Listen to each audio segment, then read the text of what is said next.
What's up, everybody? It's the Alex Leak and Friends NFL podcast, back for another week. I am your host, Alex Leak, and this is the 2019 Week 9 Detroit Lions at the Oakland Raiders episode. It's a 3-1 Lions at the 3-4 Raiders. A big game for both these teams, trying to keep pace in their division and stay in the hunt for the playoffs. So let's get into it. Lions on the road, and they have been starting out strong with good opening drives, good starts in the first quarter. And they drive right down the field against these Raiders, get into field goal range, gaining momentum, wanted to get a lead early in this game on the road. And Stafford goes to hand off hand off the ball to running back J.D. McKissic, who mishandles the handoff and fumbles the ball, and the Raiders recover. Now, Stafford on the stats was credited with the fumble loss, but this one's clearly on McKissic. He's just got to be able to hold on to the ball there. It's on the exchange, but it hits McKissic in the hands. You just got to get that. A big turnover on the opening drive. You're already in field goal range, a chance to score and take the lead on the road. Big momentum killer here, as they, get a good solid first drive, but nothing to show for it. McKissic forced into number 2 running back role due to multiple running back injuries in Detroit. Kerryon Johnson already on IR, and Trey Carson was placed on injury reserve just last week. So it's really down to Ty Johnson, the rookie, and J.D. McKissic. Also Paul Perkins. So not a great start for Detroit, as they don't get points on their opening drive. Turnover. The Raiders march down the field, 11-play drive, and rookie running back Josh Jacobs rushes for a 2-yard touchdown to put the Raiders up 7-0. That's how you lose games on the road. I mean, people want to say, you got plenty of time to respond, but sometimes it's that simple. When you're looking for momentum early in a game and you have an early turnover, it can really set you back mentally in a game. Lucky for the Lions, Stafford, keeps firing and keeps the team in it. Stafford fires a 2-yard touchdown pass to wide receiver Marvin Jones to tie the game up at 7. Daniel Carlson makes a 32-yarder to give the Raiders a 10-7 lead. And then Stafford throws a 59-yard touchdown pass to wide receiver Kenny Golladay to put Detroit up 14-10. Stafford would then throw an interception to Raiders corner Daryl Worley in the end zone. It was a great one-handed interception by Worley with Golladay on his back. And I think Stafford could have done a better job of putting the ball up high in a jump ball scenario and having Golladay go get it. But a great play by Daryl Worley regardless. And running back Josh Jacobs is able to punch in a 3-yard touchdown to give the Raiders a 17-14 halftime lead over these Lions in Oakland. In the second half, kicker Daniel Carlson misses a 45-yarder for the Raiders. And then the Lions kicker Matt Prater comes down, hits a 23-yarder, ties the game at 17 apiece. Derek Carr would throw a 3-yard touchdown pass to rookie tight end Foster Moreau to give him a 24-17 lead. Interesting moment in this one when Lions undrafted rookie safety C.J. Moore lets a punt bounce into the end zone for a touchback. He was there, but didn't even try to keep the ball out of the end zone. What the hell kind of moment there for the rookie, for the undrafted rookie. Teammates were looking at him like, what are you doing? Could have pinned the ball at like the 1 or 2, but instead the Raiders would get the ball at the 25. Stafford would find running back C.J. McKissic for a 26-yard touchdown pass to tie the game at 24 apiece. And that's the thing about McKissic, is he has wide receiver hands, and speed. So Stafford does a good job of incorporating him into the pass game, tying the game up at 24. But the Raiders come down, and Derek Carr fires a 9-yard touchdown pass to rookie wide receiver Hunter Renfrow out of Clemson. And the Raiders take a 31-24 late fourth quarter lead, and would have to rely on the defense late in this one as the Lions march down, even get 4th and goal at the 1-yard line with 8 seconds left. They get they get stopped at the 1 yard line, 4th and goal with no timeouts left, and the clock is ticking. And Raiders head coach John Gruden actually calls a timeout to stop the clock.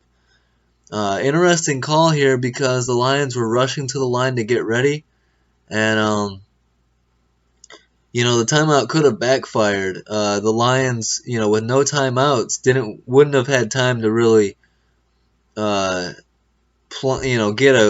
their ideal play going. Like they would have just been in scramble mode and tried their best to get a good play off. With the timeout, they're able to go, talk to the coaches, draw up their best play they have for one play, for 1 yard, and try to force OT. So interesting timeout there by John Gruden. I don't think I would have called it. I think I would have just played defense and said, trusted them. But the Raiders, Raiders got the job done. The throw by Matthew Stafford to, the Lions, 4th and goal at the 1. With all the running back injuries, it's hard to say run the ball there. It really is. I would have liked to run the ball, but I understand. I honestly don't really have a problem with the play action here. But the Raiders were ready for it. They didn't really buy the play action. Had pressure in Stafford's face, and Stafford threw it to third-string tight end Logan Thomas in the back of the end zone. And the Raiders make a great defensive play by safety Carl Joseph to break the pass up and win the game. I know Lions fans would much rather have Stafford throwing it to, T.J. Hawkinson or anyone, Kenny Galladay, Marvin Jones, anyone really, rather than the third-string tight end, former quarterback Logan Thomas. So it didn't work out.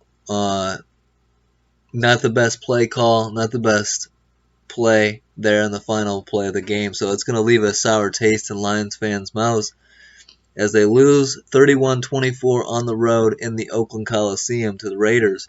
The Lions fall below 500 once again, and we'll have a big game coming up against the Bears in Week 10.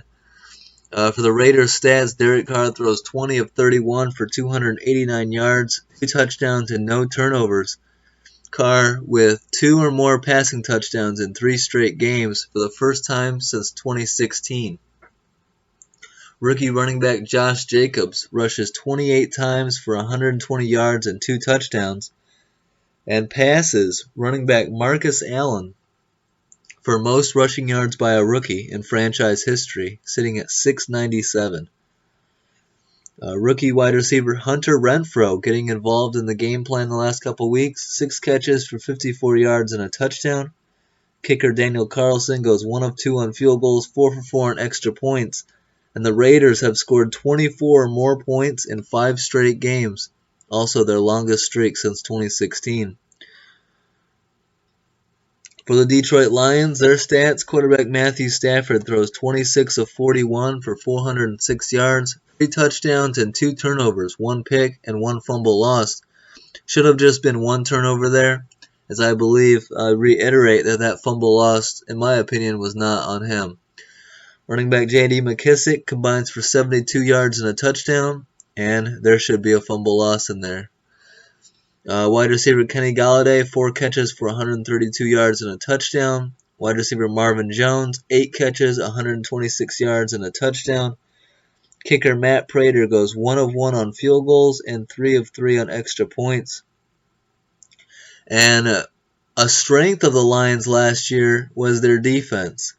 Only 5 times last year did they allow a team to pass for 250 or more yards on them. So far this season, the Lions have allowed 250 or more passing yards in every single game this season. So some defensive concerns in Detroit with the defensive head coach Matt Patricia.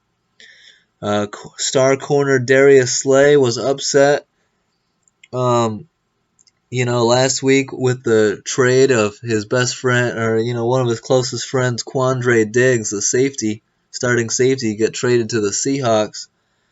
Darius Slay wasn't too happy about that, And he wasn't too happy after this game, as he said it seemed like the players weren't getting put into position to succeed on the defensive side of the ball. Reports are that after a meeting with head coach Matt Patricia, he and Darius Slay are on the same page, so there's no drama there. But there does seem to be a decent amount of tension boiling underneath the surface there in Detroit. After starting the year 2-0-1, since then they're 1-4. Not ideal. Once again below 500 in a very competitive division, and they need to figure things out sooner than later, as they've got a big road division game coming up on Sunday in Week 10 at Soldier Field at the Chicago Bears. Now, the Bears have been struggling, especially offensively, but really overall have been struggling the last couple weeks. A chance to right the ship somewhat in a big division game at home against the hated rival Detroit Lions. So a lot of hate to go around in this game, a lot of desperation with two struggling franchises this season. We'll see which one can get on the right track on Sunday. 1 o'clock kickoff for the Lions at the Bears. Also, the 4-5 Chargers will go to Oakland to take on the 4-4 Raiders, another division matchup there. I like the way the Raiders are playing football this year. I really do. I like the emphasis on rookie Josh Jacobs. I would like to see the Bears use rookie running back David Montgomery the way Oakland's using Josh Jacobs. They're feeding him a lot. He's very involved in the offense, and it's helping Derek Carr be more and more comfortable within it. I like what the Raiders are doing. I've got the Raiders beating the Chargers on Sunday and getting over 500, and LA falling to 4-6. And the Lions Bears, I've pretty much, as a Bears fan, I'm having a hard time watching these Bears play, but if we're going to win one game all year, it needs to be the home game against the Lions. I don't care if we make the playoffs or not. Beat your division rivals. So we'll see how they look on Sunday against the Lions. So Lions at Bears, Chargers at Raiders. Can't wait for Week 10. Hope you guys enjoyed this episode. Don't forget to like, subscribe, or leave a comment. Let me know what you guys think. And keep supporting. Follow me all year long as we keep these episodes coming out. Hope you guys enjoyed it, and have a great week, guys. Peace out.